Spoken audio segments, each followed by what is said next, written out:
Okay, recording has started. Okay, thank you everyone, and thank you for joining this evening's Learning and Culture Scrutiny Committee on Thursday the 15th of April 2021 at 5 p.m. So we shall start going through the agenda. Part 1, Item 1, Apologies for Absence. We've received apologies from Hugh Gapper, and I believe you've heard from Councillor Rowlands. That's right, Councillor Rowlands mentioned to send his apologies because he can't make it. So before we start going through the minutes of the meeting, I've forgotten to so there's two items I need to quickly bring up. Firstly, the introduction that this meeting is going to be recorded and the copy archived for future viewing. Could all participants mute themselves when not speaking in order to avoid any background noise or feedback when other participants are speaking? If a participant wishes to speak, can they please put their hand up either virtually or in person via the recording, or use the chat function? If any participant has difficulty hearing or being heard when they're addressing the committee, then they should let the chairman or a democratic officer know.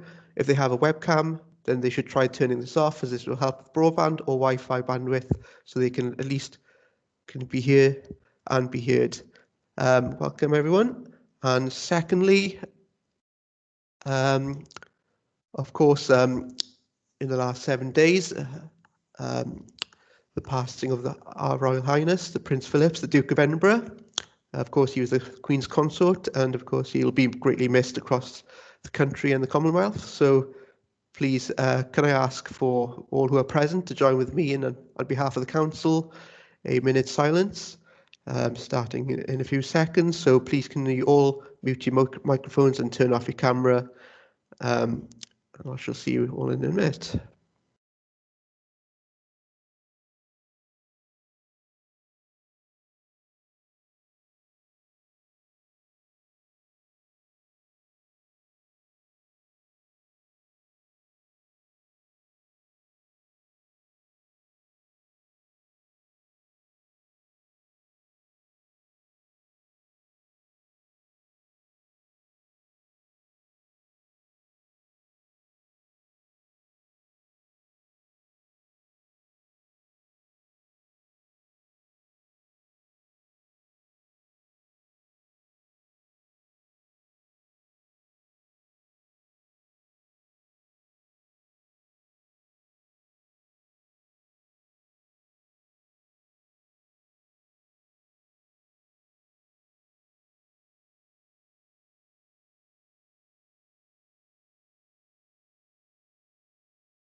Thank you, everyone.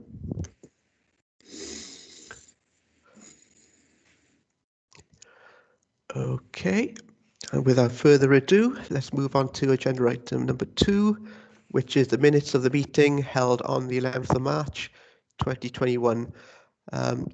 Does anyone want to go through the meeting, or can we just pass it with... Move the minutes. Okay, Councillor Thomas, and is there a seconder? I second the minutes. Thank you, Councillor Jarvie. Thank you. And then on to agenda item 3, to receive declarations of interest. Okay, I don't see anyone with any hands up. Okay, thank you, everyone. Okay, we shall move on now to references from Cabinet. Agenda item 4, which is the ESTIN thematic review of support for learning communities in schools and pupil referral units. Reference from Cabinet, like I said, 8th of March 2021. Who shall take us through this? Hi, Paula. Thank you, Chair. This is a report on the outcome of a thematic inspection that was carried out by ESTIN across Wales in autumn 2020. The outcome for the Vale of Glamorgan is appended in the form of a letter to the report in Appendix A. And members will notice that Eston haven't given a judgment of their findings in the Vale of Glamorgan, but there are a number of best practice cameos that are highlighted in the attached letter. The work that Eston carried out was carried out via virtual meetings with the senior officers, but that was also triangulated with a number of our schools. So feedback on our performance was sought from schools. The review was then used to inform a national report, and that report there's a link to the report actually in this report. And you'll notice in that national report that there are a number of recommendations for Welsh Government and consortia in particular across Wales. Actually, Eston are coming back to carry on this work in a couple of weeks' time. They'll be visiting us in Vale, and what they'll be looking at is what progress has been made with those 5 recommendations, even though those recommendations weren't made in relation to local authorities. But nevertheless, they will be reviewing how we're getting on. The review work looks at the work undertaken to support learners between March and August 2020, and then from September up until the conclusion of the review, which was in November 2020. And it sets out a summary of provision across the categories of leadership and collaboration, promoting learning and supporting vulnerable learners. I mentioned the cameos in the report. There are a number of these, and they refer to supporting health and safety arrangements, local use of the TTP system, supporting vulnerable learners, responding to need, assessing the level of learner engagement and well-being, brokered support to improve distance learning provision, supporting young people's mental health, and supporting schools to reopen safely. There's also information in the covering report to developments since the review in relation to distance learning, digital access, and the provision of devices for learners. Support for vulnerable learners, elective home education, which you'll note has increased by 22% following the pandemic, and also to note that, of course, all of this work has been carried out alongside work on major legislative change, and that's been ongoing, particularly in relation, I'd say, to the ALN Act and curriculum reform. I'm happy to answer any questions. Thank you very much. Would anyone like to ask? Hi, Councillor Thomas. Just get my mic on. Yeah, thanks, Paul. I mean, considering the events of the last 12 months, I think this report is excellent and reflects very well on the Vale and on the Education Department. And I think the residents of the Vale should be very proud of the efforts that you've been making under the extreme problems that COVID has presented. I have, however, been hearing anecdotal evidence from some individuals and families about a lack of contact time over the internet, sort of for primary school pupils. I've heard as little as 10 minutes a day for some pupils. Now, I don't know whether it's true. I don't know how that's been analysed. But is there any sort of survey going on with residents, with school units, with parents and families about how they feel things have gone and the kind of support that they've been getting? Or are we just looking at what the schools are reporting to us? I mean, I personally, I think we need to go beyond that. We need to go talk to families as well. Can you comment, please? I'd agree with you. I mean, it's certainly during the initial lockdown, we were getting some feedback about that lack of contact time. But since last September, I'd say that's been much improved. And schools have all developed their own approaches to blended learning. I haven't heard any anecdotal evidence, but I think you're right to raise the question about whether we are surveying parents in this respect. We are encouraging schools to do that so that they can fine-tune their blended learning, because of course what we've noticed is that what suits one family obviously is not suitable for another family about when they can access that learning. So schools are setting up very bespoke approaches from which suits the needs of those individual learners.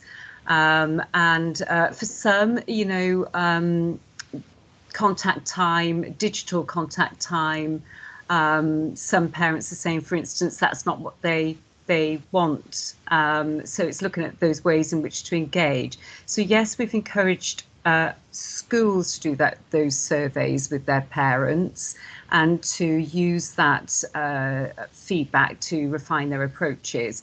We haven't done a survey across the board of parents. What we've relied upon is our improvement partners from the consortium talking to schools about that parental feedback and the engagement of not only parents but learners in the approach that they're using. So we've had feedback in that respect and haven't had anything negative. So as far as we can see, schools are seeking that engagement from parents and learners.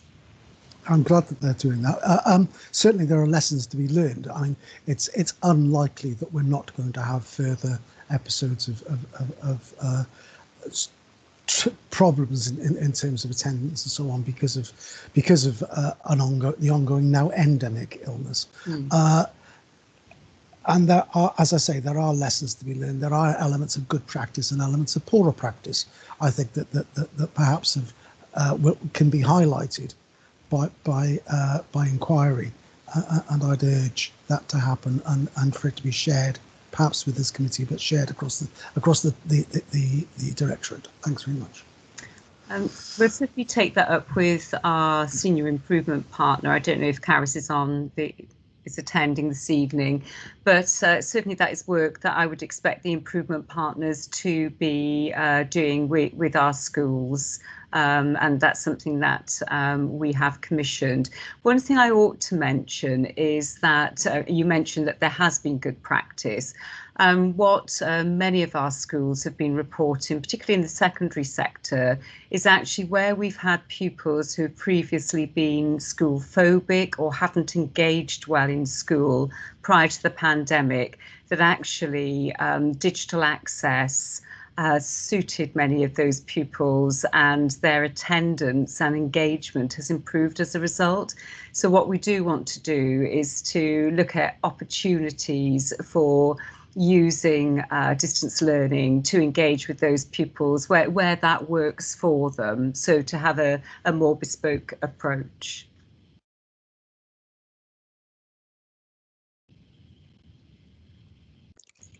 Okay, thank you.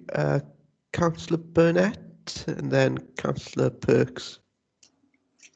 Thank you, Chair. I just wanted to comment. I mean, we've been bringing reports to Scrutiny over the months about different developments, but I think it's really good to have a report, an independent report such as this.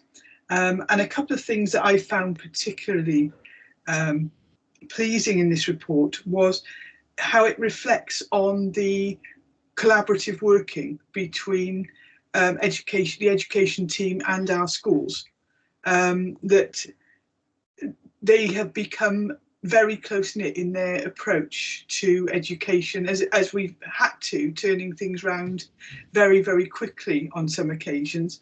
And going back to what Paula was commenting on about some pupils have actually done better with this sort of blended learning approach. And that was actually a conversation that was brought up by head teachers when we had a meeting with them. And they said that we have to take away the learning from this, that, you know, it started off where it was a seismic shift in how we deliver education, and then it's been refined over time. I can remember Paul and I were at a meeting where there was a presentation by the head of a different school in elsewhere in South East Wales, and they were talking about how they actually held a register at the beginning of every online lesson, and if a child wasn't sitting in front of their device, the parent got a text, and they had a full timetable sitting in front of a computer. And I thought, well, actually, that's probably gone too far the other way. And as Paul said, some children, you know, where they were sharing devices and things, they couldn't get on for live lessons. They needed on-demand type lessons. But hopefully with the number of devices, I think we're up to about 4,000 devices now that we've distributed, and we've got about another 2,500 going out in May. That will move. So as I said, the enabling us to develop different approaches to delivering education, I think has worked very, very well, and hopefully we'll continue to draw the lessons of it from the future. But no, thank you for saying that you thought it was a really good report. I actually found it excellent. I know Paula's initial thing was, oh, but we were better than that. And I said, no, I'll take it. It's good. You know, it's a very good independent report. So my thanks certainly to our education team. Thank you, Councillor Burnett. Yes. Councillor Perks and then Councillor Norman. I think I'm picking up on the theme that people are already speaking about, but I just wondered if you, the director, would be able to tell me what sort of elements that were used within schools are you considering taking forward that have been best practice sort of during lockdown, that you feel that, yes, actually that would be a good idea to continue with that, but I think that might have been touched on already by others. It's quite difficult to, I suppose, comment generally on that because, of course, I mentioned that each school has a bespoke approach, and so each school might be taking something different forward. For some, it'll be how they've engaged with vulnerable children and their families. There's been a lot more engagement of parents, which, as you know, is critical really to children and young people succeeding in their learning, to have that involvement. And there's many different examples, I suppose, we could use there about that engagement. Others have reported that actually holding parents' evenings or parent feedback then online, or, you know, using Zoom, Skype, whatever it is, has really suited the majority of their parents, and has meant that it's that feedback has run a lot more smoothly. They've been able to keep to contact times, for instance, you know, scheduled times. We all know, those of us who remember parents' evenings, they were always running over time, weren't they? And you'd be sitting there for ages waiting. And then others have commented on as I said, the school phobic children or those with low attendance. There's been far better engagement. So they'll all have different elements of practice, I think, that they want to take forward. Other schools have done a lot of work on well-being and have dedicated, you know, whole days to well-being activities, of course linked to the curriculum, but they'll have something like a well-being Friday, noting, you know, how important it is to get that right before children can engage in learning. So many different examples, and, you know, as I said, Estin will be coming back to review what we're doing now, because obviously things have moved on since they did their review. And so maybe we can bring some examples back to you about what schools are doing. Another good thing, so if the chair agrees, would be to have actually some schools attending Scrutiny to talk about some of that work and what they will be looking at changing, what they've learned, and you know, how that will influence their practice in the future. Thank you. Morwen, before I reply to Paula, did you want to add anything? Yeah, if I can. Yeah, in addition to what Paula said, there's two other areas as well that I know the schools will take forward. One of our secondary school heads has actually said to me that their entire curriculum is now available to be able to provide online. So in the future, when pupils are absent from school, they'll be able to access it all online, which is, you know, when you think of where we were a year ago, and I would say there were virtually no teachers who had skills or experience of teaching via Google Classroom. They've come on leaps and bounds, and to have the whole curriculum available, I think is a fantastic resource that we now have. And another example as well, where we have children who may be hospitalised for any reason, and we do have a number, schools themselves are now able to provide that education virtually, so that the children have a continuation of their curriculum experience and the same learning as their peers. Whereas previously, we were having to purchase education from teachers brokered from hospitals, which was extremely expensive, but not just that, wasn't providing that same level of continuity that the children were having, so they weren't making the progress in the same way. So it's yet another benefit that has come out of this. Thank you. Isaac, before I go back to Councillor Norman, did you want to add anything to the topic, or was it a separate question? Are you speaking to me? Sorry.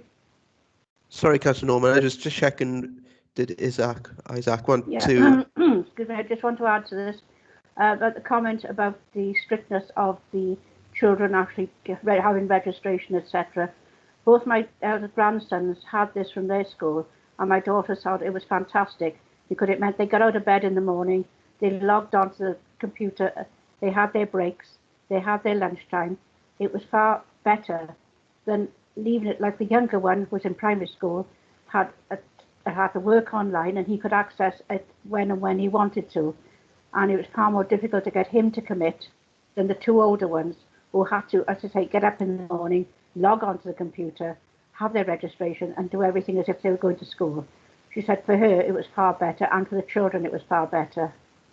Yeah, and I think we can see that that would work with older children. I think with many in the primary sector, though, where we've had, for instance, I know one of our senior staff in this authority has 3 primary age children at one of our schools, and trying to support those to all access at the same time and so on was very challenging, whilst that member of staff was also trying to work. So for many parents with the younger children, they actually feel that it's good to have that flexibility to be able to support their child to do the work when they can.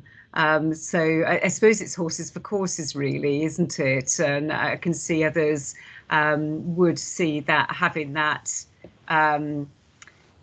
fixed time for registration, and some schools have fixed time for certain lessons too, especially in the secondary schools, that is more of a motivator for those. I think it works better in the secondary sector, because they don't need the parental support quite as much as a junior school children. Yeah. But I mean, for junior schools, it's far more relaxed one.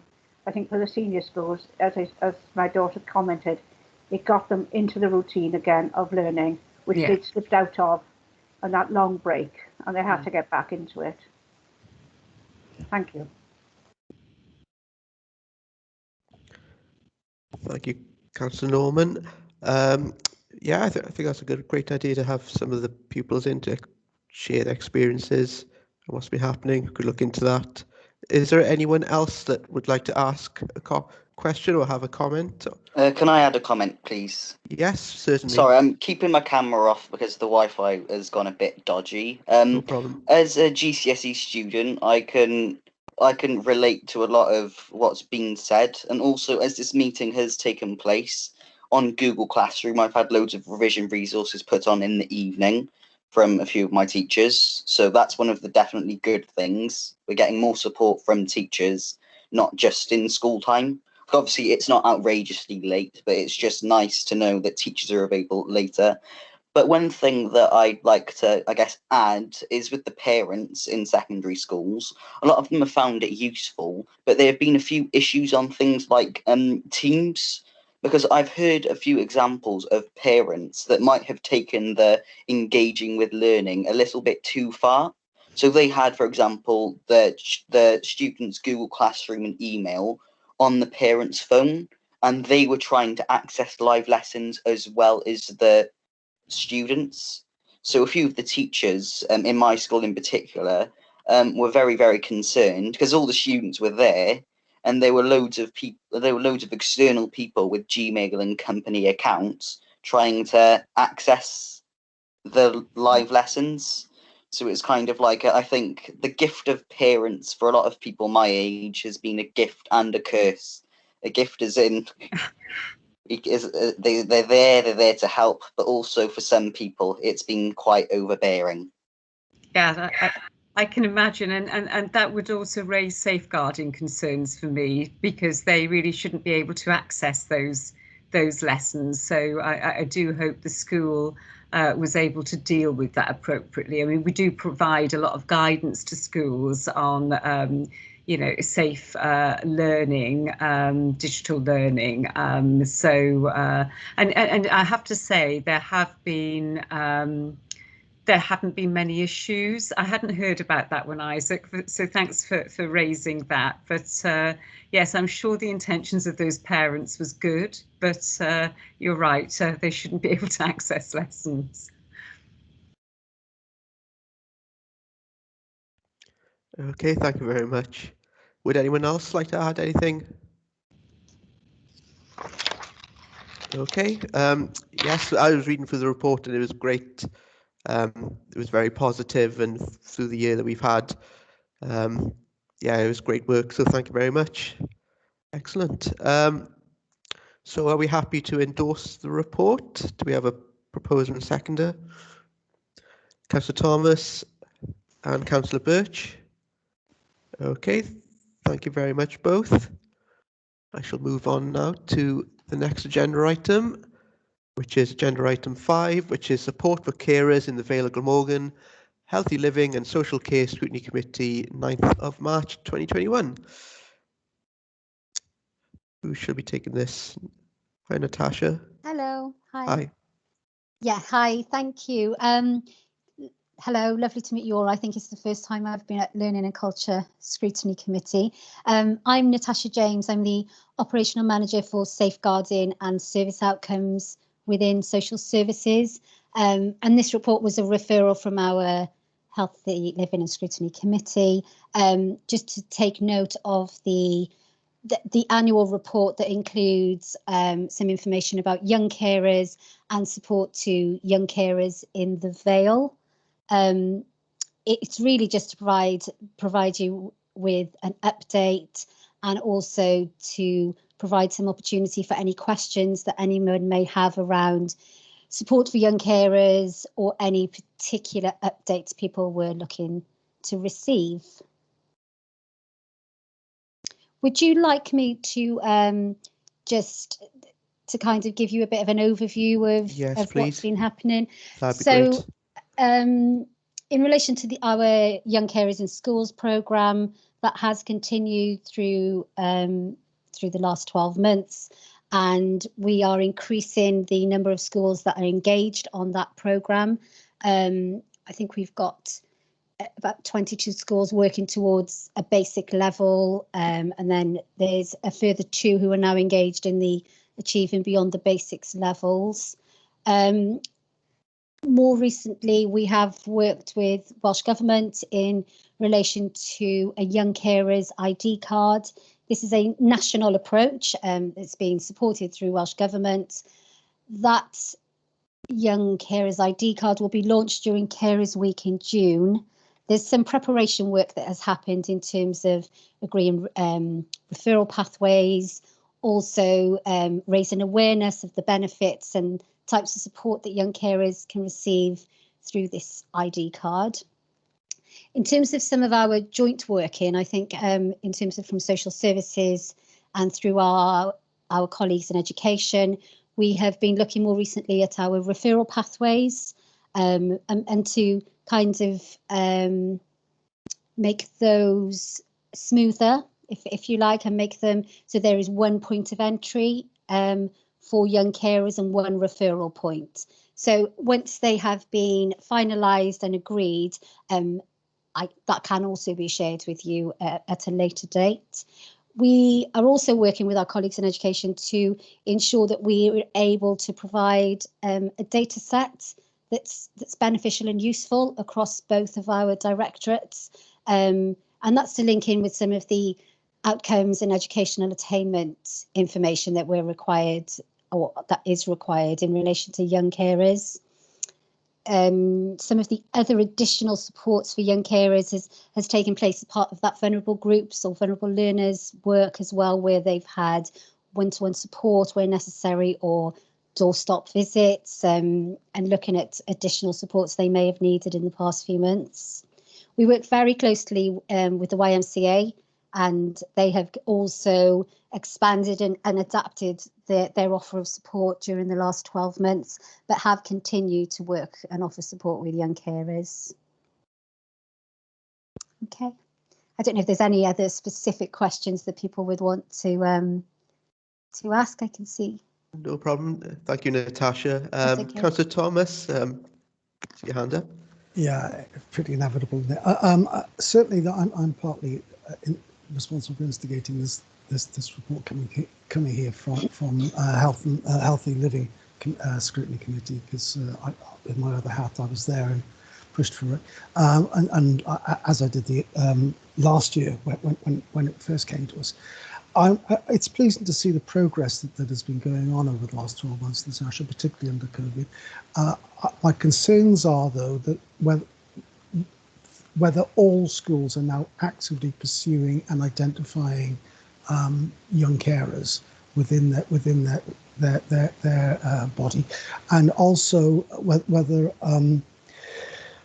there are specific issues around being a young carer who is having to self-isolate or be at home with vulnerable adults who are particularly vulnerable to COVID, and therefore whether that's having an impact on the young carers' education and what they can and can't do, in that they then have to protect the person they're looking after. If you follow, I mean, it's kind of quite an unpleasant chain reaction for some children, and I'm wondering how that's being mitigated against. Thanks very much. Okay. So I'll take it in two parts and answer the first bit. I think you asked about schools being engaged in actively identifying, supporting, referring young carers. From the information that I've been involved with and I've seen, that has continued, and I think that as I said previously, that when you asked this, that there is an identified young carers lead in all of our secondary schools and primary schools. I think that has helped in terms of identification and support, and whilst I think that that lead is not always the young carers immediate contact, something that they've done in the Vale, which I think is helpful for the young carer, is they have identified who is the best person in the school for the young carer. So that may not always be the lead person, that may be somebody else in the pastoral team or the wellbeing team or wherever, is who's best for the young carer. But I think in terms of the agenda for young carers, I would say that is promoted and that's visible in all of our schools across the Vale. In terms of the impact on the young carer themselves, I think there's a recognition that the sense of further sense of isolation that can be experienced from the young carer, with increased responsibility around carers and how that can impact on all aspects of their life, and particularly in terms of their education. Some of the things that we did to support, that YMCA in conjunction with us in social services did, was to identify some young carers who required additional equipment. So, you know, some of the work that you've already done as well, but that was specifically to provide Chromebooks. I think we did to 40 young carers across the Vale, with also a data package, a data bundle, because some of the messaging was that whilst people had the equipment, they didn't necessarily have the data or broadband to support that. So we did some of that work. We also were able to identify those young carers through the vulnerable children's groups, of those young carers who were more at risk of isolation and additional responsibilities being put upon those. And they had that immediate one-to-one contact, and as a family contact, not just for the young carer. So looking at what they needed as a family. Thank you, Natasha. You've answered my questions quite well. The first part, I wanted to get it on record, the improvement that's gone over the last 12 months on the record of this directorate, because I mean, you certainly have been doing a very good job. I mean, there's always you know, places to go, but yeah. I really wanted to get that on record about how well you've been doing. Thank you very much for that. Thank you. Morwen, would you like to add something? If that's okay, yes. You know, No obviously Natasha's in social services, but from an education perspective as well. Martine Colt is our vulnerable groups lead, and I know that she works with Natasha in many aspects of this. You did ask Councillor Thomas about identification, and within education, our PLASC that we have, which is an annual event, we have written to schools and reminded them as well that next week is PLASC, and we are asking them, once a term now, we're asking them to identify young carers on their PLASC, so we have that on our system as well. Of course, the difficulty is it's for the young carers themselves to self-identify. So the schools may be having those conversations with children, but they have to be willing to self-identify. And if they're under the age of 14, they need parental consent, I believe, Natasha, to be able to do so. And then, you know, for the additional support, while schools know, they then go through Natasha's team in Families First for the triage as well. Yeah.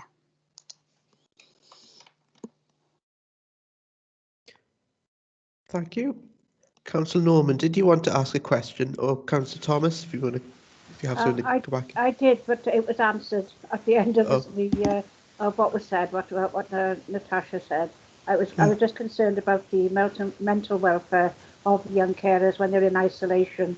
Well, at least when they go out to school, they've got some respite. But when they're stuck at home 24/7, but Natasha answered that question. Thank you. Great. Yeah, I just wanted to come back a bit on what Morwen just said.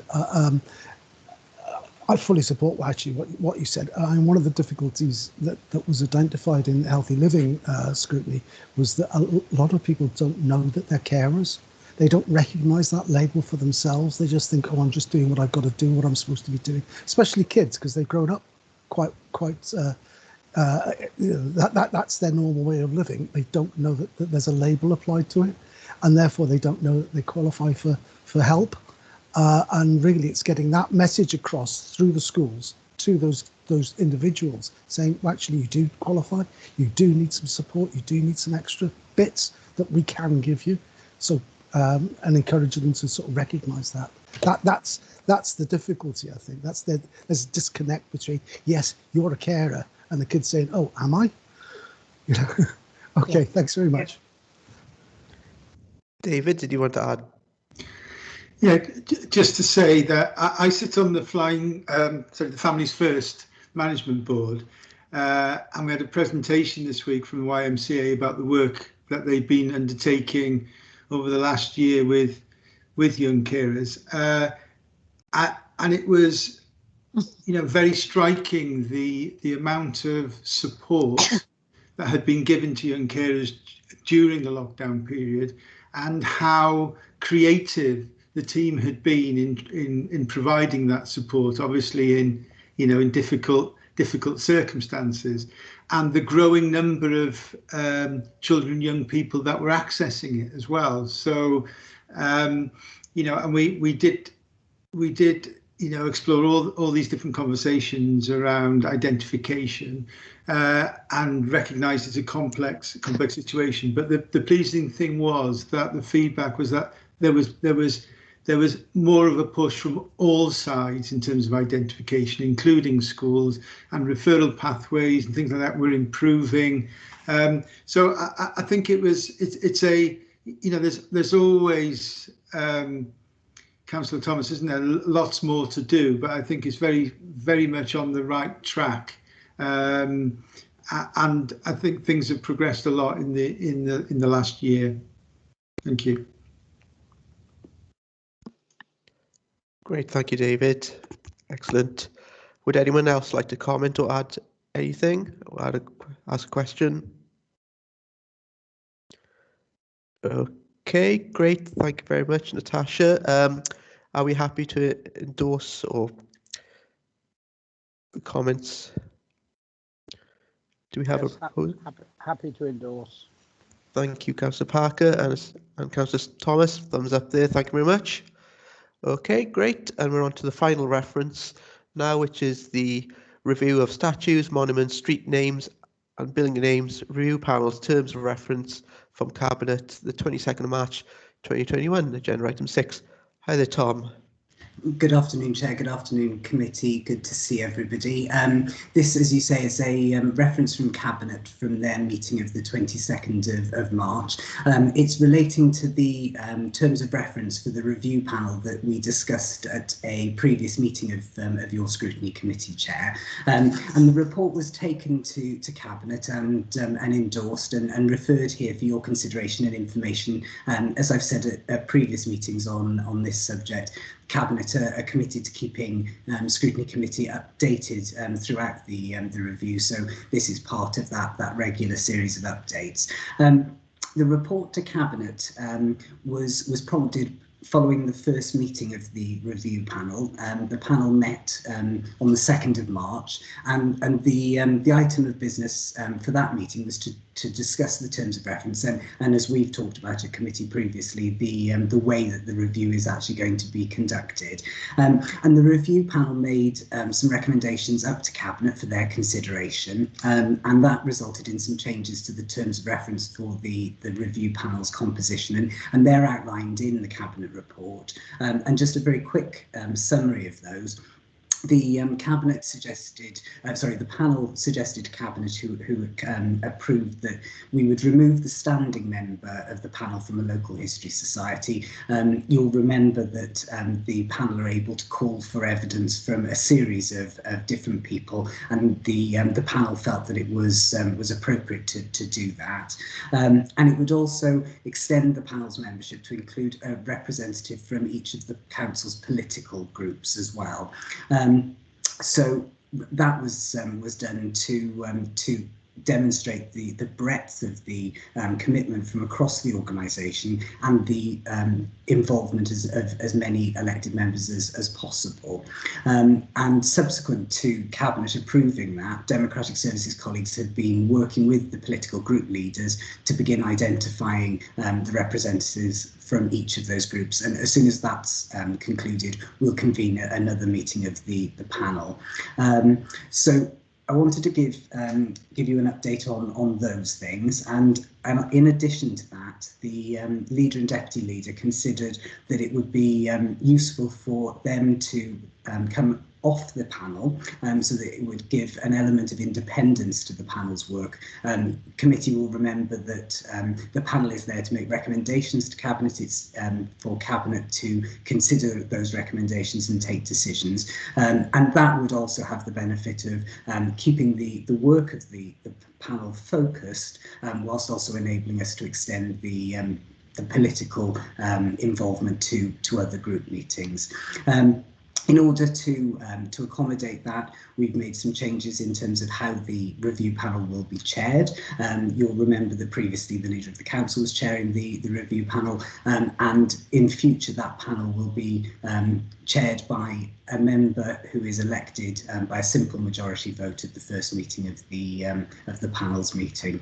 That gives you a really quick overview in terms of the proposed changes. As I say, Cabinet endorsed those and have referred them to you for your consideration and information as part of the review. Thank you very much, Tom, and thank you for that overview. Would anyone like to ask any questions or make some comments? Hi, Councillor Kemp. Thank you, Chairman. I just to ask Tom, the introductory meeting, as the report says, 2nd of March. Do we know how sort of quickly this is going to progress to a next meeting? Is there a date fixed for that meeting? Thank you, Councillor Kemp. We haven't fixed a date as yet. We've obviously had Easter between the Cabinet meeting and the meeting of your committee this evening. My colleagues in Democratic Services have been contacting the political groups, and we've got almost all of the nominations now for representatives from those. As soon as that's completed, we'll put a date in the diary for the next meeting. We're looking at that obviously happening as quickly as possible. Cabinet have given me a clear indication that they're keen to see progress in this particular area.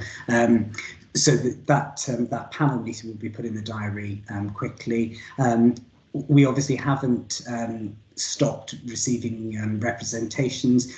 Committee will remember that following your last meeting, we undertook to remind all town and community councils that they can make representations. That was followed up, and also we've done some work to enable members of the public, should they wish to do so, to make representations both through the contact centre but also by using an online form as well. So the preparatory work is continuing whilst we look to fix a date. Great, thank you. Would anyone else like to ask any questions? Looks all very blank.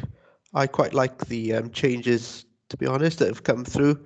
I like the idea of the more independence. I like the idea of the chairman. I like the idea, chairwoman as well. I'd like the idea of the political groups, and I like the idea of bringing people in whenever we require expertise from certain individuals to help feed input. So gives this thumbs up for myself.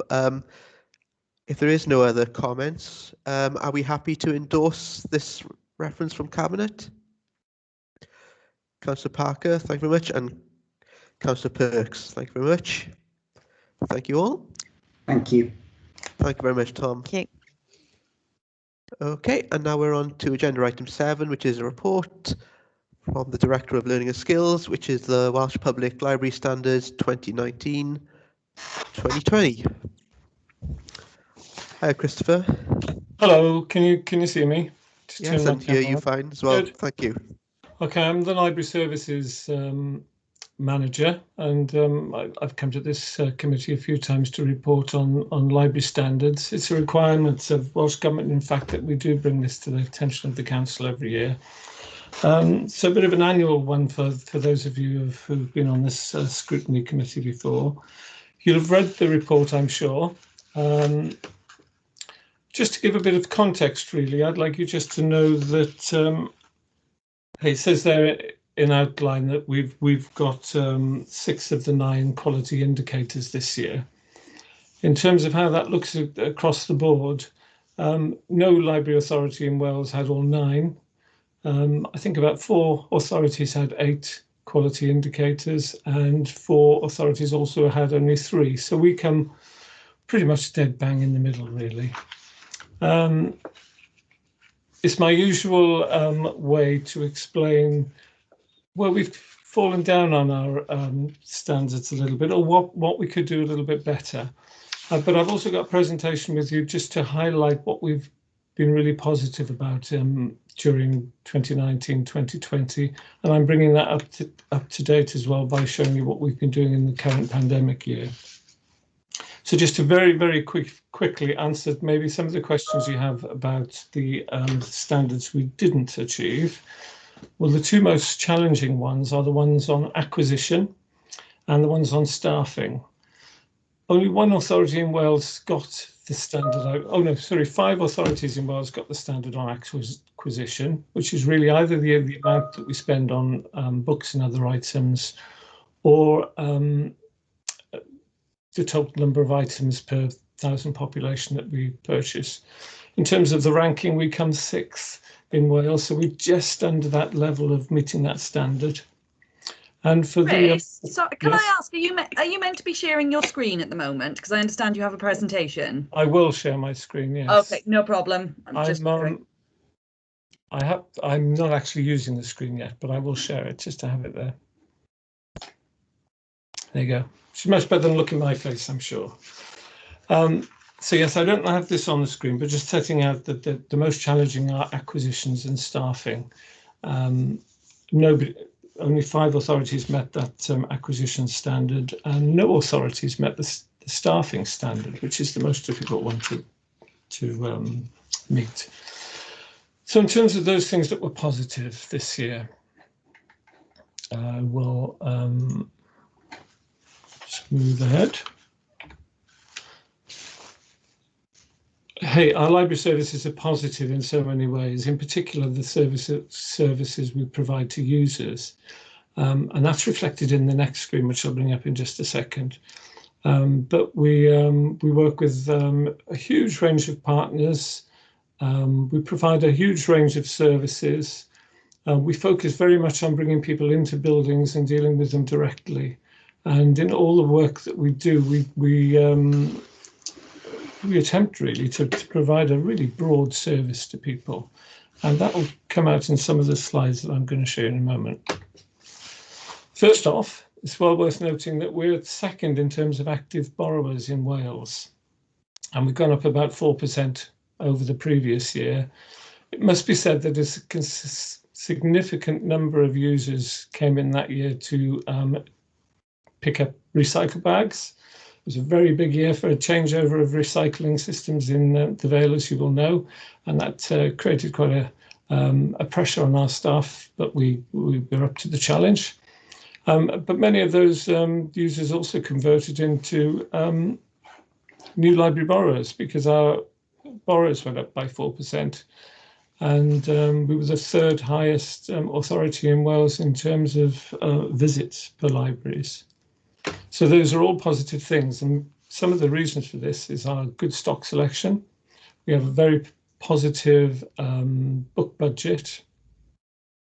We promote heavily on social media and within the libraries. We loaned 57,000 ebooks during 2020, and that was a 165% increase on the year before. Nothing like the ebooks we've loaned in this current year, of course, when they really expanded. We pride ourselves on very good relationships with our users, and our staff are very much forward-facing, customer-focused staff who really look out for their customers and know them on an individual basis. And people just like to come in and use the room. Many of our buildings, many of our users are not actually library members. They come in for study space, to use our PCs, to browse, to attend meetings, and all other sorts of reasons that bring them in. We had increased class visits over that particular year. And as I said, the recycling service, the bus pass changes, all brought additional people into libraries. Back in 2019, 2020, a staple of our work was dealing with customers direct in putting on activities in libraries, everything from the Cambridge Music Festival to author visits, you can see Ruth Jones there, to class visits that were brought into the libraries, but also we went out to schools as well. We tend to latch on to whatever national event is going. So, Hey Dementia Friends Week, Harry Potter Night, Summer Reading Challenge. If there's a theme that's popular at the moment, we will look at ways that we can integrate it within our work. Partnership working was a very strong focus that year, as in every year's. I'd particularly like to mention the role of the Vale of Glamorgan in the library management system that we have. We've had a project manager in the Vale who has helped implement the library management system, which is our computer system, throughout 20 of the 22 authorities in Wales. That project has been managed by us in the Vale, and one of our staff, Gethin Shepherd, has been the project officer lead. That post ended in July this year, and we took on the secondment post as the systems admin officer for the library management system. So we're still very heavily involved in rolling out the management system and in supporting all the developments that are going on with it. You can see our library catalogue there, and I'll come back to that at a later stage. The tablet loan scheme was another high impact initiative that we had during 2019-2020. We worked with Newydd Housing and Get the Vale Online to bring that to customers in the Vale, and we're taking that on in a more library specific way this year, and we'll be developing it further. It also came into its own during the pandemic year, of course, because we were able to loan out tablets. Community libraries and volunteers, they're very much a serious part of the library network in the Vale. They had lots of successes. Dinas Powys was remodelled. You can see the building here. The photo with the volunteers in at the bottom is the old library, and they're standing in just pretty much the same space as you can see in the upper photo, which shows the new library. Same space, different layout, but they've managed to create a counter there that you can see. And on the next picture, you'll see they've also got now a cafe and a meeting space. If I could go back to that screen just a moment, just to mention that Roos and Wenver run very successful fundraising events, as did Dinas Powys as well. Sully started their first coding club. Athan ran story times for the first time, and all libraries, all the community libraries met jointly online and in person for the first time that year as well. And they involved me in it also, and our peripatetic library staff, 2 staff who go out to libraries to help out there. So the community libraries are very much a part of our system of operation now in the Vale, and they provide very valuable services to users. So that was 2019-2020. We've just come through a second year, of course, now the pandemic year, where we've expanded in ways maybe we never thought we'd expand in. Particularly grateful for the work of staff and volunteers during this year. They've been absolutely fantastic. Very useful to have various grants from Welsh Government, and been exceptional to have the wider support from the professional community as well. Some of the things that we did, well, initially, because we helped manage the library management system for Wales,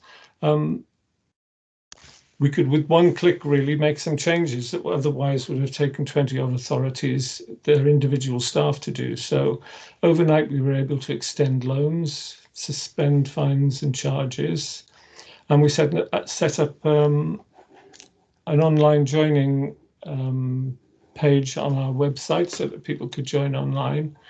And as soon as they joined online, of course, they'd have access to our online resources and also to online books. We went straight into doing risk assessments, probably back in April 2020. We got our PPE all sorted in our buildings in preparedness for when we could open. And we were the first library service in Wales to open with a click and collect service on the 29th of June. Hey, a lot of the rest of this is history for you, I'm sure, now, as it is for us. But we were also, I think, the first to open for browsing and PC use on the 10th of August. Only just ahead of the others, I'm thinking. But new ways of working has included a staff-developed booking system, so that people can reserve their books online, but they can also book a space to come in and collect online. None of us had used Teams before, so that was a revelation to us. It took a while to get going, but it's proved extremely useful. And in contact with, well, as one of the chief librarians of Wales, we have regular meetings every week, basically, with the Society of Chief Librarians. So all of us in Wales meet for an hour. And I meet with Welsh Government every 2 weeks as well. So we have a good idea of what's coming down the line, and we're able to coordinate our plans so that we're pretty much kept in step throughout Wales in this last year. And it's been hugely beneficial to do it that way. Staffing was our staff essential to what we do. You see here one of the survey forms that came back with from children with a comment there, which is quite pleasant. Our staff have been there on the front line as soon as we could open, and they've done a tremendous job. There's nothing really stood in our way, apart from the obvious need for safeguarding, but most of our work has happened either at the front door or during those times when people can come into the building in limited numbers. So our frontline staff, hey, I'd like to praise all of them really for the commitment, the consideration of customers, the fact that they phoned up customers at home, that we provided a housebound service to customers before we could open our doors. And a lot of what we've done this year has been really driven by our frontline staff who have piped up and said, well, I want to do this, I'd like to try that. And we were fairly early adopters of online story times, and hey, anything we could transfer online. You can see this is a whole range. Each one of these is a story time that goes out. Each of our libraries do online story times now, and we do them every week. Hey, everything going. This was a rhyme time. I think it was National Poetry Week. Some of our staff, in fact, most of our staff have turned out to be extremely professional. They do the job in the buildings. Now they're doing it online. They've used their own equipment at home to start with. Everybody has been volunteers. And we've got a whole program now of activity online, which you may have noticed. We are recording some of the engagements and the people reached. This was a drag queen story hour, something that's happening quite frequently in libraries across the UK and internationally now during LGBTQ History Month. So that was a new one for us. We do craft activities online. Oh, this is a trustee from Roos who's done laps of the library to raise funds. Surrey Library has an online art group, as does Dinners Powys and Roos. We've had author events. This was my author event with Leslie Pierce. She's an author who's sold 10 million books, and that was quite a high-profile online event. Flick through just a little bit too quickly there. Just to say also at this point that we've created a group of library staff now, we're calling them the Estyn Allan, which means branching out group. And that's been set up with funding from Welsh Government for training and also funding to purchase equipment. So we've purchased all the equipment we need now to provide the most professional online activities that we can. As well as that grant funding for equipment, we've also benefited for a £120,000 grant for Penarth Library, which has been underway since the summer. You'll know that Penarth vacated the building and moved into the Penarth Sea Cadets Hall for several months. This scheme is now coming to a conclusion. In fact, last week, the first of our shelving went up. The building has been quite transformed. We've changed all the lighting. We've put uplighters in this area so that you can actually now pick out the beams in this building. We've changed all the shelving on the ground floor. This is a scheme just for the ground floor as it happens.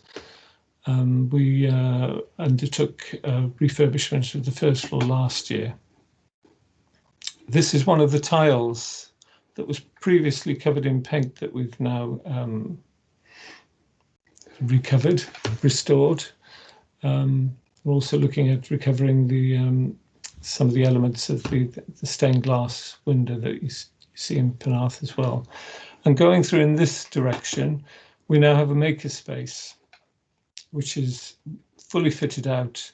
Oh, sorry, not fitted out, but fully finished as a building ready to be fitted out.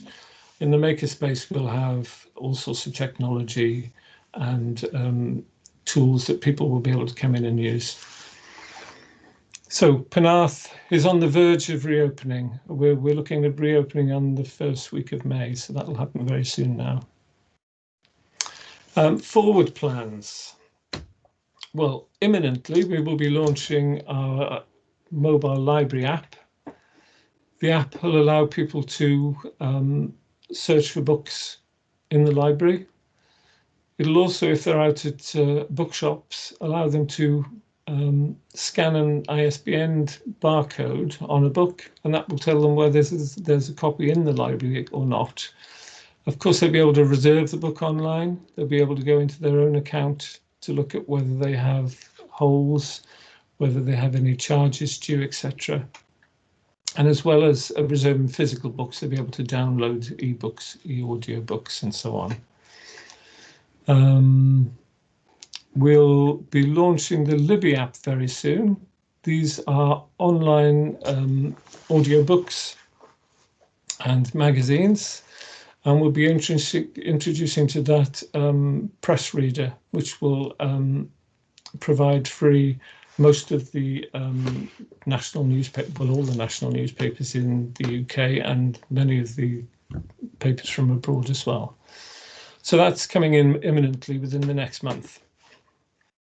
Of course, we're looking very strongly now at reopening our services. We're looking at creating that maker space so that people can come into Penarth and make use of that in due course. And we've also introduced Open Plus to Penarth. So as well as Barry, where people will be able to return again to use the library during out of hours, they'll now also be able to do that in Penarth when it's safe to do so.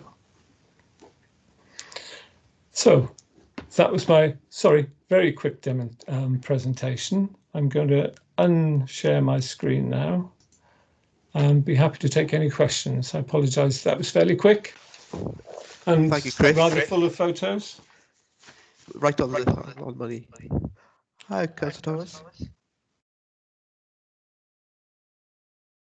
You're on mute. Sorry, it's gone very echoey for some reason.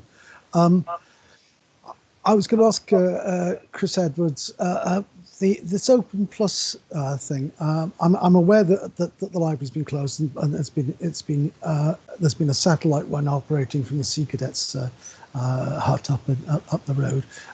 But how does Open Plus work? I mean, I've got visions of people going in there and clipping things. Well, we haven't had that happen yet. It's extremely simple, in fact. People with a library card has a barcode on it.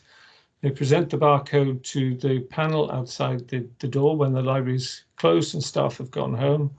They tap in their PIN number and the door's open. So they can come in the library and make use of it themselves.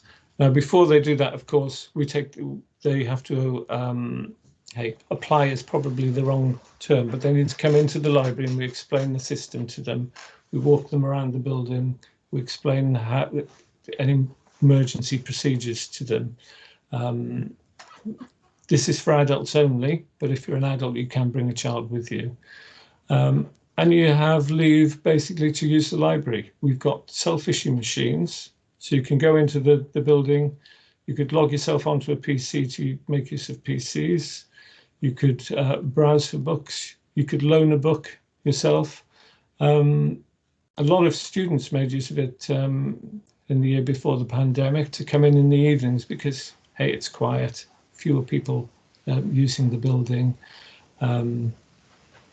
It's ideal. I must admit, if I wasn't working in a library, it's a service I would love. To come in and use the library when it's free of most other customers, free of noisy activities which run an awful lot of the day during a normal library week. It sounds like a good idea. What constitutes an adult, given that 16-year-olds can vote? We're saying 18 plus for this. Yes, we'll need to review the 16 plus.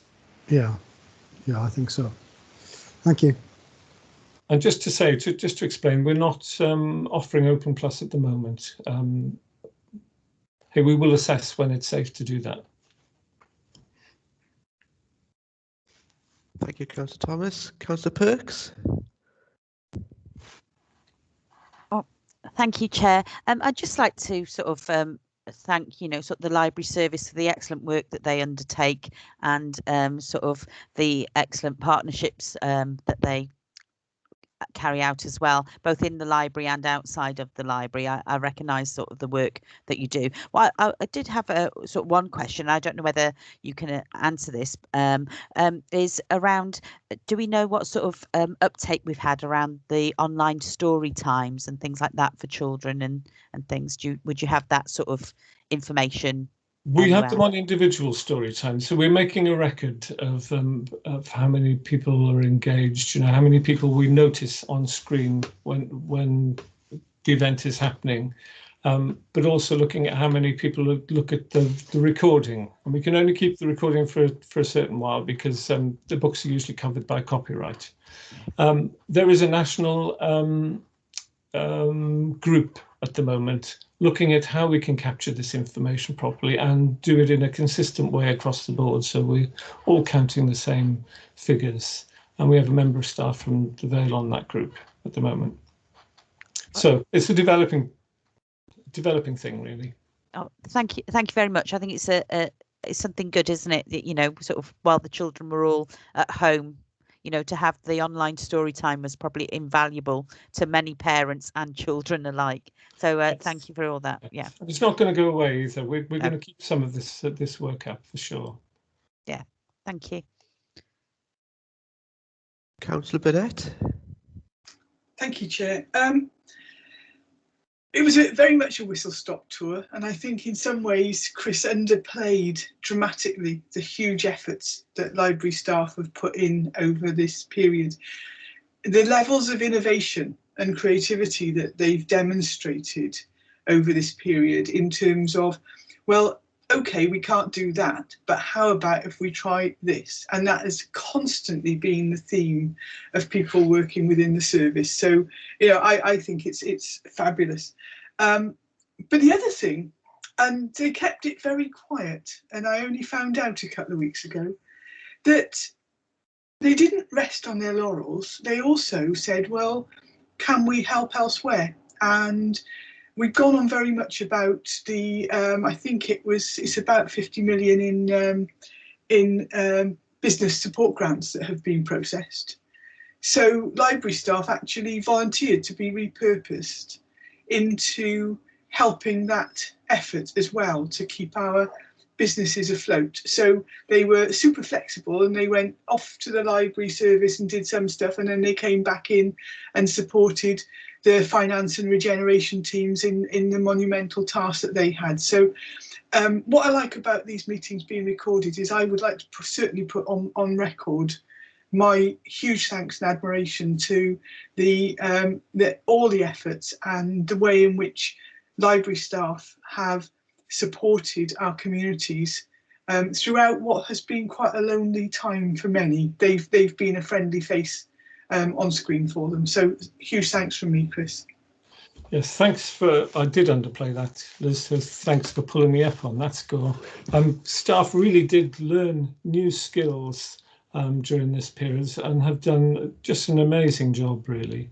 And we've also had a couple of staff working for the track and trace system, and hey, they've had promotions within that job as well. And hey, they're all proving so useful that nobody wants to give them up and send them back to us.